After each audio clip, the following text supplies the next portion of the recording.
Hello, beautiful soul family. Rebecca here, your vibe mentor, bringing you another video on how to raise your vibration so you can live your best life. I hope that the sound will be okay with the windows open. It's gorgeous out. So let's talk today about ways that we leak our energy, that it can happen very easily if we are not vigilant about managing and protecting our energy.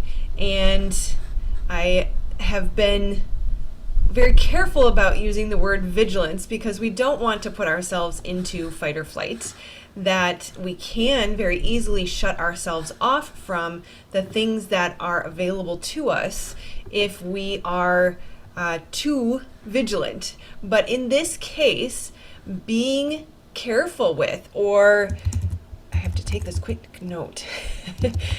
Boy, the topics have been coming to me lately so fast. If I don't write them down, I lose them. If we are not careful, we will leak our energy very, very quickly and easily. So I have for you today 11 ways that we leak our energy, 11 ways that we want to guard against, things we want to protect against, be aware of, so that we can protect our energy and be at our highest potential, because in that high vibration, at our highest potential, we are raising the collective frequency and vibration, assisting in the healing and the awakening for the rest of the world. Being of service, being in our gifts, requires all of our energy to be focused on our path, our purpose, being of service.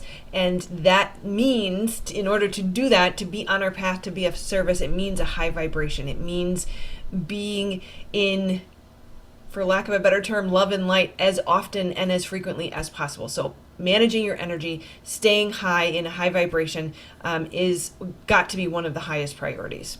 So number one is pollution and toxicity. And that can be all different types of pollution and toxicity. It can be light pollution, it can be noise pollution, it can be food toxicity, it can be environmental toxicity, it can even be the toxicity in your body that is created through negative thoughts and emotions. So we really want to be careful to be, I've been thinking a lot about this. It's not like clean, but pure, that we are electromagnetic beings, that anytime we have any type of blockages in our body, it is slowing the flow of that electricity, slowing the flow of the connection and the energy that is intended to course through us. And toxicity will make it more difficult. It diverts energy. The body has to manage and deal with and process and keep under control or get rid of all of these different types of pollution. So we really want to be careful not to expose ourselves to any more than is necessary. Number two is excessive electrical charge. So when we talk about grounding or earthing, what's happening is, again, we are electromagnetic beings. We can take in too many electrical fields and we have a buildup of positive electrons. And it sounds positive, but actually we want the negative electrons. So grounding can help us discharge the excess electricity and electrons. And so when we put our feet on the ground, Mother Earth takes those positive electrons that are too much for our body. We have a buildup and an excess. If you feel chaotic, if you feel anxiety, things of that nature, Mother Earth will pull those positive electrons from you and also feed you the negative electrons that you need. And it is widely documented, highly scientific. They ground your house, they ground your TV. Every electrical outlet in your house has a grounding port because every electrical device needs to be grounded. So why would we not be doing the same? So we will leak energy when we are holding on to too many different electrical charges, too many different electrical fields that we've come into contact, or too many positive electrons. So that will drain you, that will cause disease, that will cause mental challenges. It causes high stress, high blood pressure, things of this nature, and even can help you thin your blood if that's a positive thing for your body, if your body needs it, through grounding. So Number 3, lack of boundaries. So if we are not taking care of ourselves, I should kind of just combine 3 and 4 here, because that's lack of boundaries and also not taking care of ourselves.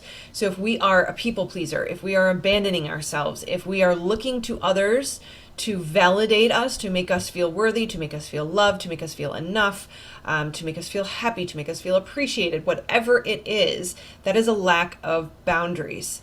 If we allow people to do things to us that we would prefer they not without saying something, that is a lack of boundaries. And again, you're giving your power away, you're giving your energy away.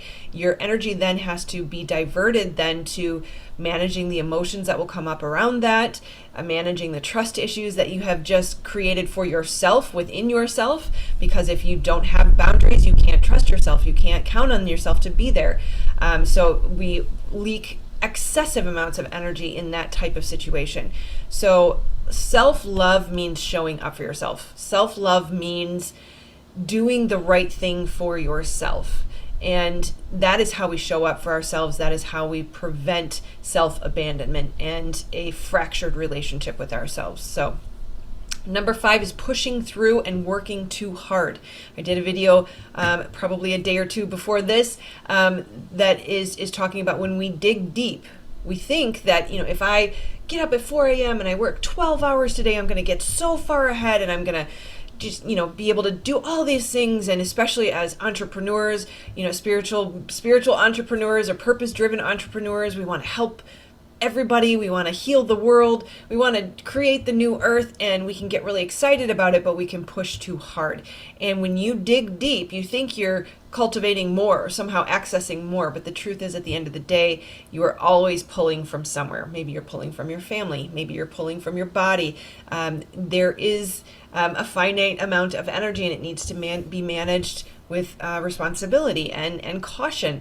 And so pushing too hard, not listening when we are being asked to take a break or to rest or to slow down, that will cause an excess drain of energy. Number 6 is negative or low vibrational thoughts. Now, I've included quite a few things under this because essentially they all stem from our thoughts. But when we judge people, it is a judgment that we actually have of ourselves that we are projecting onto someone else. I don't know if you've ever noticed, but if you have had really critical thoughts, you'll feel very tired and drained. That means we have a lack of empathy for ourselves as well as that person. Also, check out the video that I just did on the 7 Essene mirrors, that when we judge someone, it likely is something that we are judging in ourselves, and they are just mirroring to us the thing that we need to see that we are judging, which I absolutely love doing these videos, because I swear, as I say these things, I'm speaking to myself as much as I am to you. So they say that the best way to learn is to teach. So I know that I am in this with you. I literally just had a situation come up yesterday that was a mirror, and I didn't quite catch it, and I just did. So really notice anytime anyone is judging you or you're judging someone else, it goes both ways. That we're mirroring each other for the sake of learning and growth, to be able to help us see our blind spots. And so we're doing this for each other. So have empathy for yourself and for others.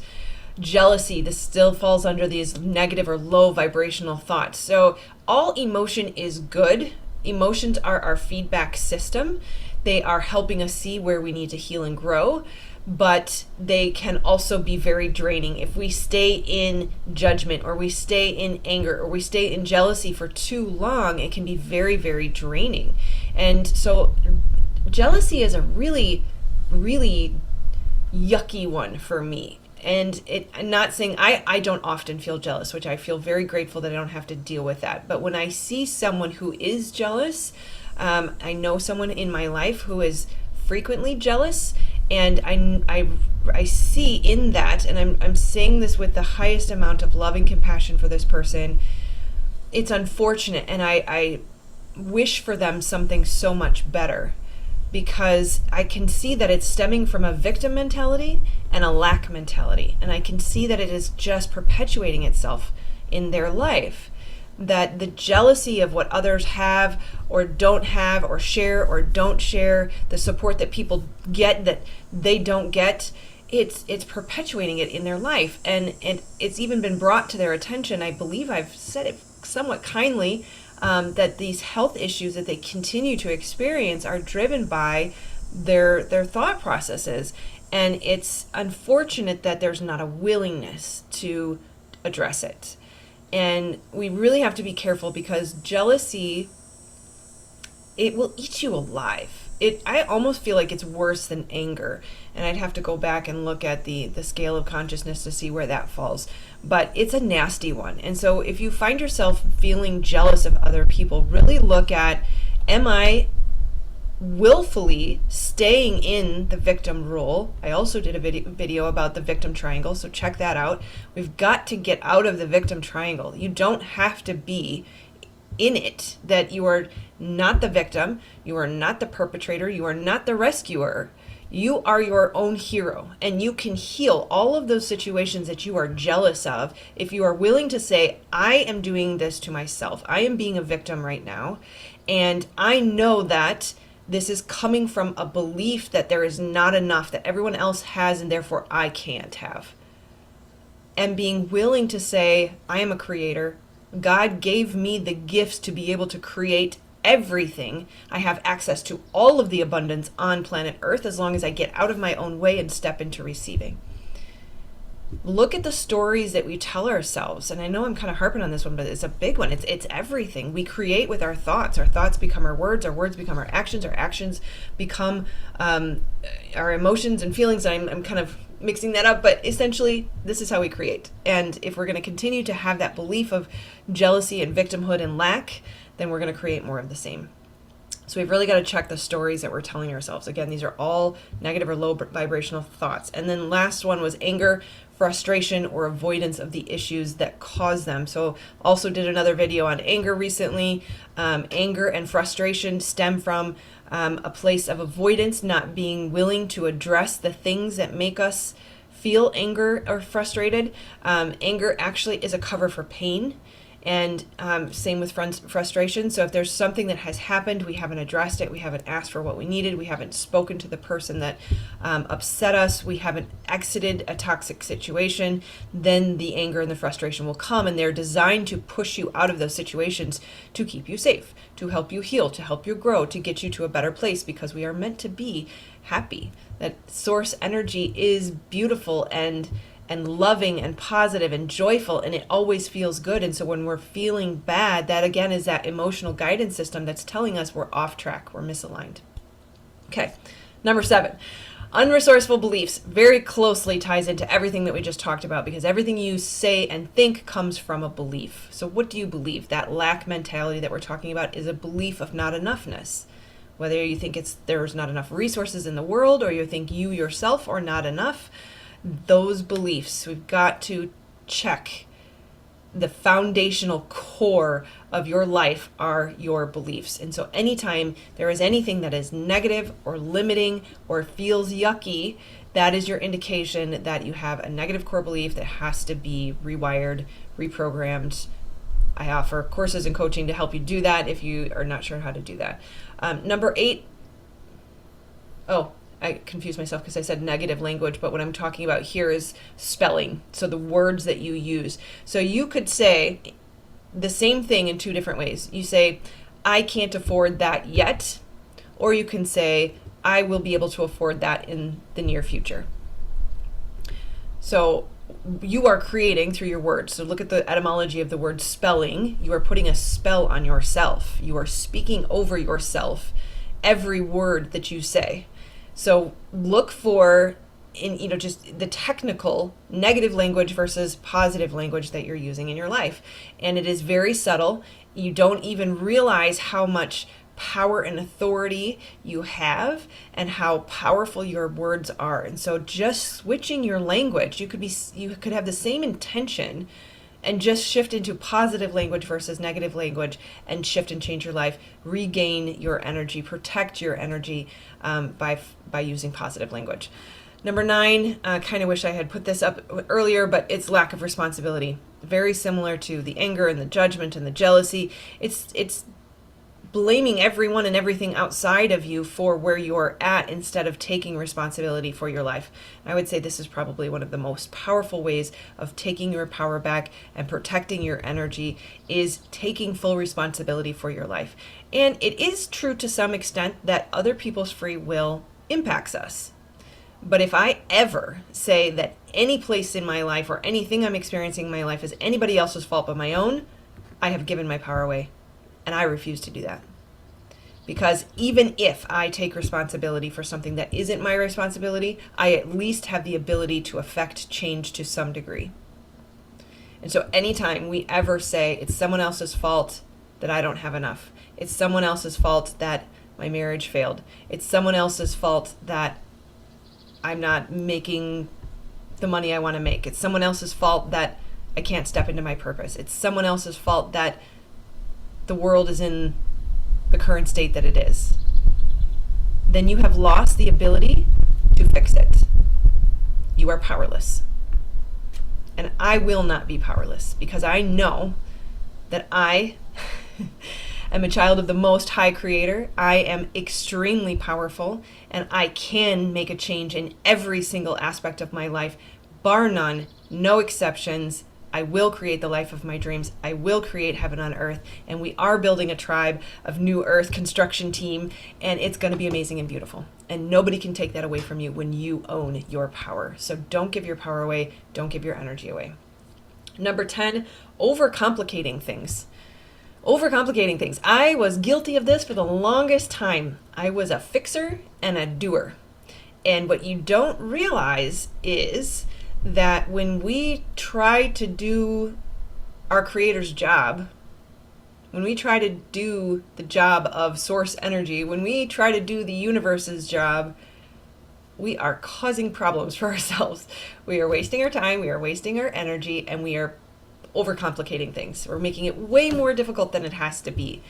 That if you take the divinely guided action that you were asked to take, and then you step into active rest, things will work itself out without you in ways you never could have anticipated, never could have thought, never could have created. But if you become the fixer and the doer, and you worry about it and you stress about it and you run out and do stuff to make sure you prevent the thing you're afraid of, you actually cause more work, you lose more energy than you ever needed to, and essentially you are trying to do God's job. So you end up carrying the weight of the world that isn't your responsibility to carry. So don't overcomplicate things. Trust, allow, surrender, have faith, and cultivate your relationship with your Creator. And that is number 11, is a poor relationship with your Creator. We waste so much energy feeling like we've got to do it all, feeling like we've got to carry the weight of the world, we've got to please everybody, when at the end of the day, the only thing we are asked to do is have a relationship, a direct relationship with our Creator. It's nice to work with angels and guides and all the tools that are available to us. But ultimately, there is one priority, and that is your relationship with your Creator. Because any divinely guided action that you will need to take will come through that relationship. That anything that you want to accomplish in your life will come through that relationship. Anything you need in life will come through that relationship. And so when we are not intimate, we are not friends with, we are not cultivating that relationship on a moment-to-moment, a microsecond basis, we are leaking our energy. Because we become more powerful, we create more energy, we cultivate more energy in our relationship with our Creator. And everything else flows from there. So I hope you enjoyed this. It's a little longer than I planned. Let me know what's your favorite. Are any of these new to you? Are they sparking any insights? Do please comment and share. At least leave a little emoji comment, because it does greatly help the YouTube algorithm, but also just your comment is very helpful for the community, that it helps others see your language, because the way I say something is going to resonate for some, but not for others. And so if you say it a different way, then your language may resonate with someone else. So you may be helping someone with your comment. Otherwise, please do like, subscribe, and share. You can click this button to subscribe so you're notified of the next videos. Otherwise, if you'd want to catch another video today, continue the conversation, you can check this one out. All right, I'll see you in the next video. Take care. Namaste.